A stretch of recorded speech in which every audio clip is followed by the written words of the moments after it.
What's up guys, welcome back to the channel. In today's video, we're going to be doing something a little bit different. So in the past year or so, social media has taken a huge turn for me, and there are a lot of people out there who don't know much about me, who want to know more about me, so I decided that I would do a Q&A. So to set this up, I ran a couple of Q&As on my Instagram story for a period of about 2 to 3 weeks to maximize the amount of questions, and said that I would pick the best ones. So without further ado, let's go ahead and get into it. So the first question is, what is your opinion on a two-state solution? I am not a proponent of a two-state solution. I don't believe that we should be rewarding terrorism and terror with statehood. I think the West and a lot of politicians in the West rushed to announce that they were going to recognize a Palestinian state before, the peace plan had actually gone through. And they said they were going to actually do that. And then we have Hamas now, who is not abiding by the rules of the ceasefire and out in the streets of Gaza slaughtering their own people. And before you rush to do something like that to just appeal to the public opinion and to win over votes and sympathy from the people in your own nation, you should probably have a concrete idea as to what the borders of the so-called state you're recognizing are going to be, who's going to be leading it, what the future looks like, and you should actually have a plan for that. And at the time there was none, and we can see how that has completely backfired. But again, in the grand scheme of things, I wish a two-state solution would work. So I guess I am hopeful for one, but pragmatically, do I think that it is realistic?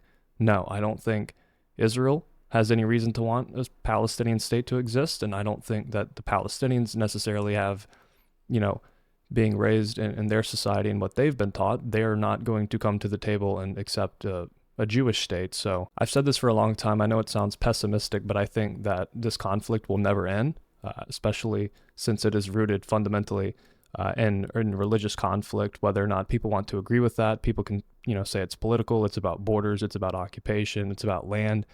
It's not. It's a holy war. It has always been a holy war, and as long as Islam continues to exist and the radicalists, the Islamists continue to push their rhetoric and their narrative and to radicalize their populations, nothing's really going to change. So I can hope for one, but do I think it's realistic? No. Second question, do you receive threats for your support of Israel? Yes. I think I've received well over 1,000 at this point over the course of, the last 2+ years. It's what comes with it. Some are credible, some have me fearful at times, but most of the time it's nothing more than, people talking big on the internet and stuff like that. But it is an issue not only within this space, within this topic, but politics in general. People have become so upset with people who tend to disagree with them, and it's a big issue that I hope can be solved. But with the political climate, not only as it pertains to Israel and Hamas, but just America in general, it seems to be only worsening. So it's sad to see, but I receive threats every day. Third question, do your friends and family agree with your views? My friends and family are really detached from politics in the sense that I am. They're not too enveloped with all of this stuff going on. They tend to just live their lives like, most people. I tend to surround myself with people who are like-minded. That's not to say that I don't have friends who disagree with me on politics or social issues or economics, whatever it might be. But in the grand scheme of things, I like to be around people, whether it's friends or family who agree with me. I like to talk to them about certain things, but so many of my friends are disassociated with all of this. I don't have a circle of friends who are heavily, again, enveloped in these things. So they don't disagree with me per se. They don't know much, but I think generally speaking, they would find themselves to be agreeing with me. Fourth question, do you believe in Bitcoin? I'm going to be honest. I don't know much about cryptocurrency. I don't even think it's legal in my state. I could be wrong. But again, that just goes to show that I don't know much about it. So I'll just leave that as I don't know. I'm not well informed enough to speak on that. Question 5, what did you study in university and why? So my freshman year in college, I studied political science and law. And then from my second year on, I graduated in 3 years. I studied plainly political science with kind of a minor in international relations. There was a focus in international relations, and I chose to study those things because that is what I had an interest in. Basically, that's it. Next question, what's the most satisfying thing about what you currently do? I assume this is a question regarding, the online media space and my videos and stuff like that. What is the most satisfying thing? I don't know. Probably people messaging me, thanking me for speaking out, for informing them, for educating them, for maybe opening their eyes to things. I love to challenge people, even people who tend to find themselves agreeing with me in a lot of circumstances. I like to challenge them. I like to educate them if I can, and give them the tools and resources that are at my disposal to help them strengthen their arguments. Because a lot of people can, send my video to somebody they disagree with and say, hey, listen to this guy. He has all the answers, but I don't. I'm not an encyclopedia, and I would like for people to train themselves. I tell people all the time, don't rely on other people to make arguments for you. Learn them for yourselves. Learn the history. Learn how to debate. Learn how to remain calm, posture, all of these things. So I think, helping people out is the most satisfying thing. And getting comments of people thanking me, it really does mean a lot. Next question, Apple or Android? The answer, there's only one correct answer, and it's Apple. That's all I have to say about that. That's all I have to say about that. Next question, have I ever considered quitting? Yeah, absolutely. This stuff takes a toll on me mentally. Actually, when I made my X account, I was bombarded within like a week of people, just like crazy people engaging in blatant Holocaust denial, so many conspiracies, and their replies on my posts were getting like tons of likes, and I don't know if they were real people or bots, but it was just like the most blatant misinformation that could easily be combated, and these people just were so hard-headed and insistent on being bigots and hateful people, engaging in, again, conspiracies, revisionist history. And to see the amount of people under my own posts who were coming after me, who weren't only spewing hate towards me, but just seeing where their heart and their minds were, it really opened my eyes to how big this anti-Israel, anti-Semitic movement is, particularly on Twitter or X. And the issue that I really had was that it was like, it didn't matter what I was trying to tell these people or what evidence I was providing. They would just shut off from it. It's like they didn't want to learn. They weren't there to learn. They were so, again, insistent on being correct when they were not. And it gets to you whenever you do what I do. It's like, why am I doing this? Like, these people aren't listening. I don't want to just speak to an echo chamber. I want to influence people. I want to challenge people. And it's like, it had gotten to the point where like nobody actually wanted to be challenged. So yeah, just in the long run, I have considered quitting or taking breaks or talking about other things, because advocating for Israel, standing up for Israel, is not the popular position right now in social media. And it comes with a lot that a lot of people don't understand. A lot of people who post something on their story and they have friends and stuff who see it, and their friends attack them or come after them. Those things, I'm sure they suck. It's hard to deal with, but when you have hundreds of thousands of followers across social media platforms, and you're getting hundreds, if not thousands, of comments under every video and hundreds of messages a day, and again, many of them are threats and hateful messages, it does take a toll on one mentally. So next question, what makes me happy? I mean, this is a very vague question, but generally speaking, religion, Jesus, is my foundation of happiness and security in life. Being around my family, spending time with my family, my friends, learning, and then obviously the gym. I'm not sure how much you guys keep up with me, but sometimes I post my workouts and stuff like that. And I love exercising. I love staying in shape. I love fitness. So I would say those things basically. Next question, what is my response to religious Jews who think that most evangelicals only support Israel so that Jesus can come back and kill 2/3 of them and forcefully convert the other third? There's a conflicting view of what's going to happen in the end times, and I think that pragmatically speaking, Jewish people should appreciate the support for whatever reason the support might be, whether you think it's detrimental spiritually or in a sense of, what's going to happen in the afterlife or at the end times. If you believe in those things at all, I think that the Jewish people should still overwhelmingly appreciate the Jewish people's support for whatever reason it might be. When it comes down to it, the Christian people fundamentally support the Jewish people mostly because of the biblical views of dispensationalism. And appreciate support where it's at, because if you push it away, they're only going to likely turn on you. So again, no matter the differences in theology or interpretations of the end times and stuff like that, I think it's very important that the Jewish people maintain their healthy relationship with the Christian community. Next question, India or Pakistan? India. That's all I have to say about that. That's all I have to say about that. Next question, what are my favorite 2 verses from the Bible, both Old Testament and New Testament? Now, I assume that this person is asking for 2, one from the Old Testament and one from the New Testament. The Old Testament, I really like Micah chapter 6, verse 8, where it says that God has shown man what is good. And then it goes on to say, what does the Lord require of you? And it lays out humility, justice, and to walk humbly with God. I think that's great guidance. I also love Isaiah 41:10. Basically says, don't fear, for I am with you. Do not be dismayed. For I am your God. I will strengthen you. I will uphold you with my right hand under the righteousness of God. And those are just two that, come to mind. I don't really necessarily have two favorites. And by the way, I'm going to do two from the Old Testament and two from the New Testament. I'd say from the New Testament, the book of Philippians has a lot, probably Philippians 4. I think it's verses 6-7. It basically says, don't be anxious, but through prayer and supplication, make all of your requests known unto God, and he will help you. That the peace of God that surpasses all understanding will guide your hearts. I think that's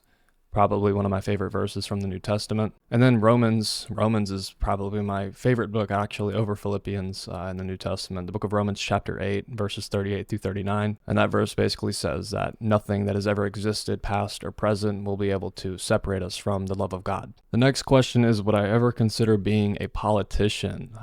No. I'm not even going to go too deeply into that. I don't think too highly of most politicians. Politics is a tricky game. It's not a position that I would ever want to be in, so no. The next question is, did you lose any friends or anyone of your family when speaking out in the truth? No, I did not. Again, like I said earlier, I tend to surround myself with people who are either like-minded or, again, it just happens to be the case that most of my family and friends don't really know much about what I talk about. They're just disassociated in the idea that they don't care. So, no, I have not lost any friends. I've lost people I associated myself with in high school after I posted some stuff about the death of Charlie Kirk. Apparently, it's cool to, support political assassinations and political violence in America now, but I would never have considered those people to be friends. They were just people I knew in high school that knew me. I knew them. We followed each other. We kept up with each other. Not necessarily friends, just people whom I associated myself with and knew of, but nah, nothing too serious. The next question is, does America have a future after the Charlie Kirk assassination and society more corrupted by media every second? Yeah, America does have a future, but it's up to the people of America to stand up and to create the future that they want, as is the case with every nation on earth. There has been a big actual swing of strengthening of not only faith, but belief in politics and humanity amongst moderates and people on the right. What we saw, the celebration of political violence and the assassination of Kirk was mainly coming from the radical left. I think a lot of moderate leftists and Democrats kind of got generalized and grouped into that subset, which is smaller than it actually appears, but is ever growing, of people who support stuff like that. And we saw it with Luigi Mangione, the guy who murdered the healthcare CEO. It's just the support for this is growing and it needs to be combated. But when people on the right or moderates actually see these things and they see the support for these atrocities and just inhumane acts that we should all condemn, it kind of strengthens the people on the right. So it's kind of like a reverse effect. So the polarization is clearly spreading, but I think more people actually are awakened now. They actually see how radical the far left actually is. So, and as for the media aspect, the media exists to separate people. That's not even a phenomenon. It's a fact. Media is incentivized by clicks and views, and how they derive or get those clicks and views is clickbait, separating people, dividing people. The media is not the friend of the American people. It's very hard to find independent, unbiased media.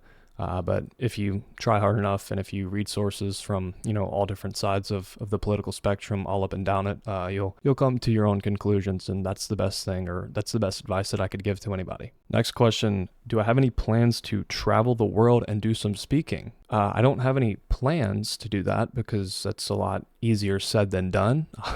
I would have to be offered, trips to speak. Unfortunately, I'm not a millionaire. I'm not in the financial position to go anywhere that I want, whenever I want, and do whatever I want. But yeah, there's a lot of stuff in store for the future. Podcasts, public debate forums, panels for discussion, and speaking events at college universities, on campuses, stuff like that. So yeah, I guess I'm doing what I can, but to travel the world and to speak, the world is not only America, but I think I'm going to stay in America and do this. I have no intentions of going anywhere else. Next question, have I ever thought about joining Turning Point USA? Again, that's something that's much easier said than done. I can't just join something like that. People are like all the time, why don't you go on Pierce Morgan? Why don't you debate Candace Owens, Dave Smith, yada, yada, yada. I can't just up and go and do these things. There is a process within media, the professionalism, how these things get set up. It's much more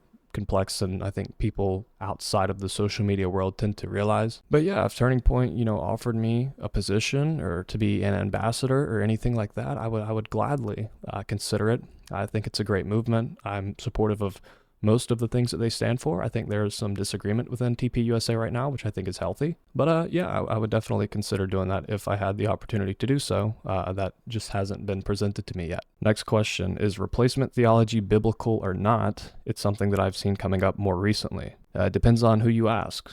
My interpretation of scripture is that replacement theology is not biblical, and I would tell you that my interpretation is not an interpretation, but is factual. If you read the book of Romans, where Paul warns not only the Jews but the Gentiles that God's promises to his people are everlasting. And you have the metaphor of the olive tree with the branch, which I'm not going to dive into. I actually have a whole separate video planned on covenantal theology, or the covenantal framework, and dispensationalism, and the different theological views on the people of Israel, the Jewish people, and the modern nation state, which should be up pretty soon, probably the next video after this one. But to put it plainly, there's nothing anti-Semitic or anti-Jew within Christian theology of being of the belief that Christians are the new church. It's the body of Christ. That is a view held by all Christians in every denomination, every sect. However, some of them believe that through that, God's promises and the covenant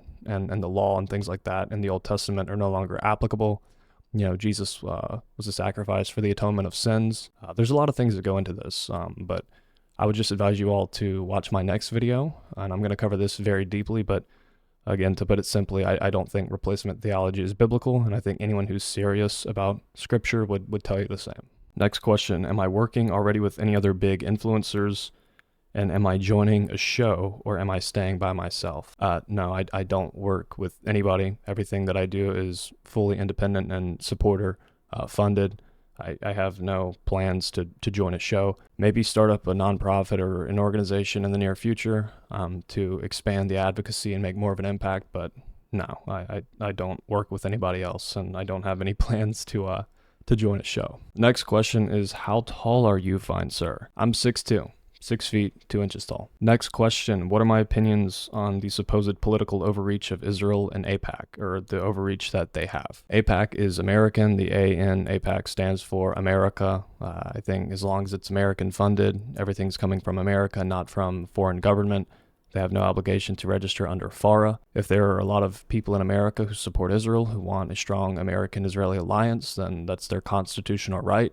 I'm not a fan of lobbying in general, but if I'm going to be consistent, then I, have to say, well, it's constitutional, and if all these other groups can do it, then so can Americans who support an alliance with Israel. I think AIPAC's influence has been very much exaggerated. They don't even give that much money, and it hasn't been but a couple of years since they've actually donated directly to politicians. And there's also different PACs. Obviously, you have like normal PACs and you have super PACs. But I think the idea that AIPAC is just buying out American politicians, and if AIPAC didn't exist, that American politicians wouldn't be pro-Israel, I think is moronic. It's just not true. Or the idea that any candidate who is endorsed by AIPAC is always going to win or defeat any candidate who isn't endorsed by AIPAC. That's also not true. That's been shown time and time again to not be the case. And I think, again, it's just over-exaggerated. AIPAC's influence, there are plenty of other lobbyists or lobbying organizations who spend far more money. Qatar spends far more money through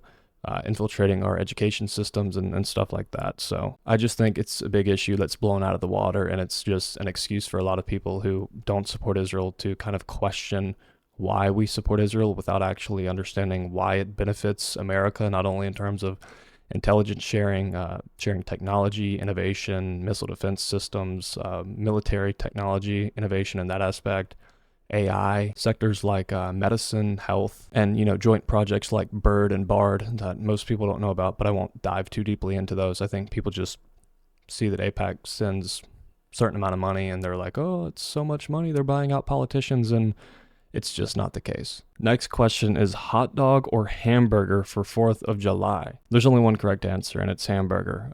Hamburgers are superior to hot dogs. Beef is by far, in a way, the best meat. I grew up like loving hot dogs, and I would eat them plain with maybe like ketchup on them. Now if I eat them, I have to have like chili and onion and mustard on them, but hamburger for sure. But everything on the burger: cheese, tomato, onion, lettuce, bacon if bacon's available.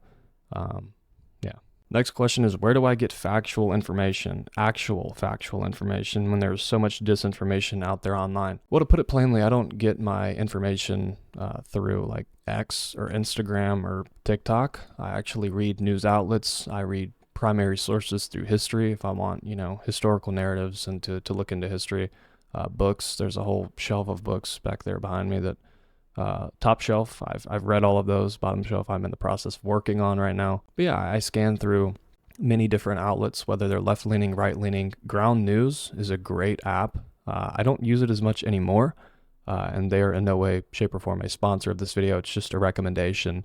They give topics of many different stories. You can choose specific niches, topics that you want to focus on, that you want news on, and they will give you the claim and stories from different sides of the political spectrum, left-leaning, center, right, show you the differences and evaluate, the bias rating, I think is what they call it. That's a great tool, especially in today's day and age. Ground News, I believe, is the only app that actually lets you do that in real time. I tend to start with real clear politics for a lot of stuff in America. It's more complex and as opposed to like general news and world events. The Associated Press has been great for me. Associated Press, Reuters, they tend to be independent. I typically will start there and then I'll branch off and, read some other outlets and see what they're saying. But yeah, I just read a lot of different coverage from different angles, different perspectives, and I come to my own conclusions from there. Next question, do I think that Nick Fuentes types are the future of the right or Mamdani the future of the left?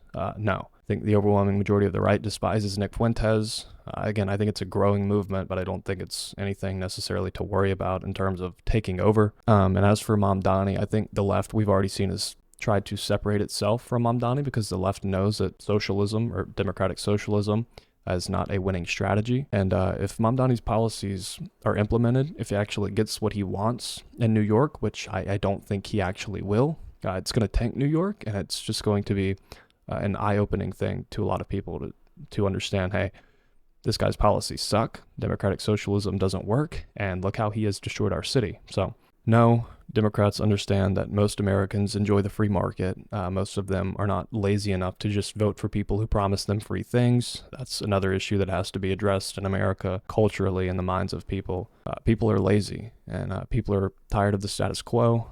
They're tired of, in the case of New York, their livelihood sucking and worsening over time, and they tend to vote for people who promise them, hey, we're going to fix the issue, and then they don't fix the issue, and then somebody else comes in and says, hey, this person is the reason that all of these problems are happening, I'm going to fix the issue, and then they vote for that person, and it's just kind of a pendulum that swings back and forth where they vote for people who promise them a solution, they never get a solution, so they just give the person on the opposing side a chance, and their problems are never solved. Next question, can young people find truth in the media if they are in algorithms they believe convey reality? That's hard. Again, social media is not the friend of the people. It's definitely an enemy. It definitely exists to give in to people's confirmation biases. It affirms what people want to believe. They get trapped in these algorithms and echo chambers where they're just reinforcing beliefs that they already have. It's very hard for people to get out of those echo chambers and, those algorithms where they're being fed nonsense that they do believe is real, that's true. And it is particularly an issue with young people because young people are more so on the internet than older generations. So I don't know. That's a very hard question, but people like myself exist for that reason, to challenge the narratives and to hopefully, push out messaging that reaches the other side of the aisle and tries to get them to challenge what they already assume to be true. Next question, what workouts would I suggest for somebody trying to cut fat and tone up, cardio or weightlifting? If you're trying to cut fat, obviously you want to get your heart rate up, I'd suggest like an elliptical or seated bike, cycling. I would suggest not sprinting on a treadmill and not walking on a treadmill, not doing anything, too slow or too fast. The fat burning median, kind of zone is in that, I believe, like 85 to like maybe 110 heartbeat or whatever they call it. I don't even know. BPM, maybe. I don't know. In terms of weightlifting, if you're trying to cut fat and tone up, obviously you want to focus on hypertrophy, less weight, more control of the weight, less weight, higher reps. As compared to strength training, you'll see a lot of people do 3 sets of 4 to 6, 4 to 8 reps. Hypertrophy, I would probably say at least 3 sets for each exercise, maybe 4 sets of 12 to 20, no more than 20. At that point, you're just wasting energy. And for the workouts, just depend on what body part you're trying to tone up. I would stick to basic movements, bench press, squats, use cables. Cables are good for tension, for hypertrophy and getting tension, keeping tension in the eccentric and concentric parts of the movement, basically the stretch out and the squeeze at the top of the movement. Those are my recommendations from what I've learned and what I've applied to myself. I'm no expert in exercise science, and I'm no weightlifting coach or personal trainer, so take my advice with a grain of salt. Next question: how do I prevent brain cell loss while engaging with barbaric idiots? Well, I don't. I've talked about this recently, but it comes to a point where if people aren't, able to be convinced, and, you can't win people over, and it's obvious that they're not there to listen, they're just there to spew hatred or whatever, you move on from them. You give people time of the day if you think you can have a conversation with them, express differing views, and, be mature about it. But I get a lot of people who come up and just scream, and they they think that they're going to come up on my panel and talk over me and stuff, and it's not going to happen. So how I prevent brain cell loss is I don't give them time of the day. Next question, and we'll do a couple more after this. Where does the line cross between freedom of speech and hate speech? I would say incitement to violence, calls to violence, things like that. Obviously, free speech is limited.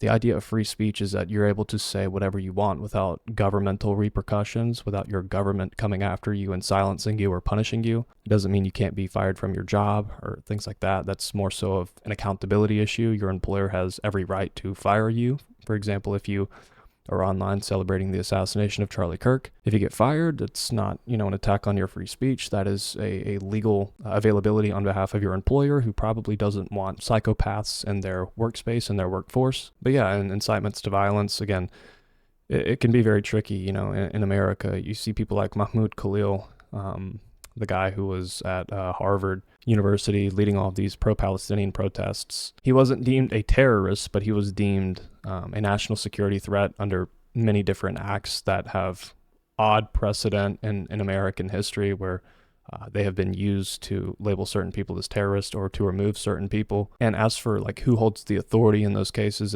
and I think it's in this case with Mahmoud Khalil, the National Security Advisor, or the Secretary of State, which is both of those positions are held by Marco Rubio. So basically all he has to do is deem this person national security threat, supportive or providing material support for terrorist organizations, and those terrorist organizations are deemed terrorist organizations by our government. So the president could come in and deem this thing a terrorist organization, and then the Secretary of State can say, hey, this person's providing material support to a terrorist organization, and they can kick them out. I don't think that's what happened with Mahmoud Khalil. In fact, I know that's not what happened. He was removed or arrested, deported, whatever. I'm pretty sure he's back in America now.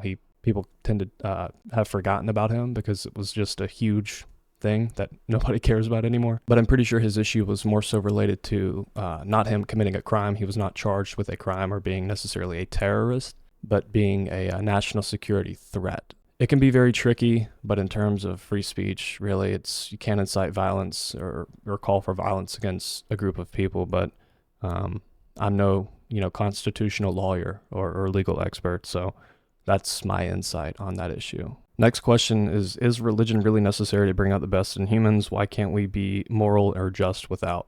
I think religion gives, or not all religion, but I think particular religions, I think the Judeo-Christian ethic and moral framework or legal framework, because I don't think many people understand, but we derive a lot of our laws, rule of law, justice system, trials, courts, we derive those things from the Judeo-Christian ethic. I think that they are beneficial for the world. I think, charity, humility, caring for other people, justice, imposing justice, holding people accountable. I think that religion sets a moral framework that allows for society to not only have a light, something to look forward to, something to admire, but I also think it's been empirically proven that, religion tends to benefit society. Christians give tons of money to charity. It's just in the political space. There's this big argument of religion's too involved in politics. What does the separation of church and state actually mean? How do we go about imposing this? But I've talked about this before, but the idea that a society without religion is existent or can exist is simply not true. You can have a secular society, but that doesn't mean that society won't find something to worship, or that the people in that society won't engage in nihilism or self-worship or self-glorification. All of these things are religions in and of themselves, although they might not be worshiping a deity or a god or a personal god who interacts with humanity. They are religions. They are worshiping and prioritizing certain belief systems that I think are a degradation in the overall case for society. So yeah, I think that religion is beneficial. I think it gives people not only a sense of purpose, but it produces good things for the world, much more good than bad. And in the current day and age, as compared to the history of what has been done in the name of religion, we tend to see with globalization and liberalism spreading, we tend to see that kind of calming down, at least in the West, not so much in the Middle East, which is why I said not all religion, but yeah, there has to be a mix of some liberalism and democratization with the spread of religion. But yeah, I think it's beneficial overall to society. Last question is, can you cook? Now, that is a subjective question. Obviously, I'm going to tell you, of course I can cook. When I do cook, it's very simple. I'm not a picky eater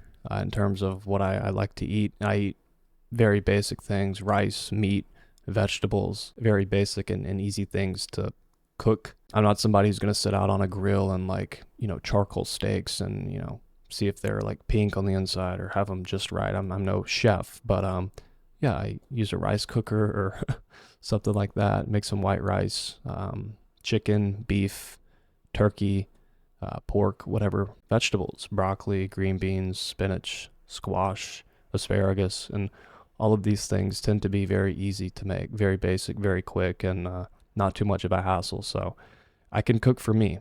Anyways, guys, that is going to be the end of this Q&A. There weren't too many personal questions, but I tried to answer the ones that I thought were best, the most entertaining, the ones that I could give the most insight on. Obviously, I didn't want to spend 10 minutes on each question. I plan to do more of these in the future to let you guys get to know a little bit more about me, my views on different issues, my upbringing, where I come from, and yeah, to just get closer to me. If you guys want to contribute or have your question answered in the next Q&A episode, you can go ahead and follow me over on Instagram. I post on my story about once a week with a Q&A box, allowing people to ask questions, and I save and archive all of them so that I could go back and look through them. Of course, if you guys want to keep up with me on any other social media platform, there are links that'll take you to all of my pages in the description of this video. If you guys want to support my work, there are also links in the description of this video that will allow you to do that, or you can become a paid member and get new perks and all of that good stuff here on YouTube. I'm not exactly sure how all of that works. I really have to go figure that out, but don't feel led to do that. Comment, turn on the notification bell so you don't miss the next video. Do all of those good things. It really helps push these videos out and helps me. Anyways, again, I appreciate you guys so much for being here. If you made it this far, I really appreciate you, and I will see you guys in the next video. Peace.